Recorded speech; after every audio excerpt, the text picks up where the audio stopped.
আল্লাহর কসম করে বলি, যে সমস্ত নারীরা স্বামীকে অভিশাপ দেয়, ও মরে গেলেই বাঁচতাম, ওরে ছাড়িয়ে দিলেই বাঁচতাম, ওর পালে এসে শান্তি হলো না, আমার কপালে সুখ হলো না, বড়া পড়া মরে না কেন, বড়া পড়ার সংসারে এসে সুখ হলো না, এই হারামজাদার সংসারে এসে সুখ হলো না, আল্লাহর কসম করে বলি, যে সমস্ত নারীরা স্বামীকে অভিশাপ দিবে, ইয়াউমেল কিয়ামতের ময়দানে বিনা হিসাবে তারা জাহান্নামে প্রবেশ করবে। জোরে বলেন আল্লাহু আকবার।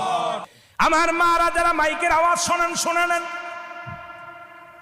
যত আপনার নামাজ, আপনার রোজা, আপনার হজ সব কিছু বরবাদ হয়ে যাবে যারা স্বামীকে লানত করবেন, স্বামীকে যারা অভিশাপ করবেন, স্বামীর বিরুদ্ধে অভিযোগ করবেন, স্বামীর প্রশংসা করবেন। আল্লাহর দরবারে আপনি নেকি পাবেন, আল্লাহর দরবারে নফল বন্দেগি পাবেন।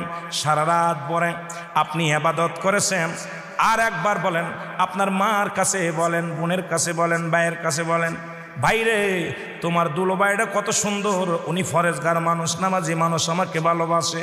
যদি স্বামীর প্রশংসা করো, এই দুনিয়ার মধ্যে নফল ইবাদত হয়ে যাবে, তোমার নেকি হবে, আমলনামায় লেখা হবে। নবীজি বলছে, অধিকাংশ মহিলারা ওই কিয়ামতের ময়দানে ওই জাহান্নামী অধিবাসী হয়েছে যারা স্বামীর লানতকারী। জোরে জোরে চিল্লায়া বলা যাবে না আল্লাহু আকবার।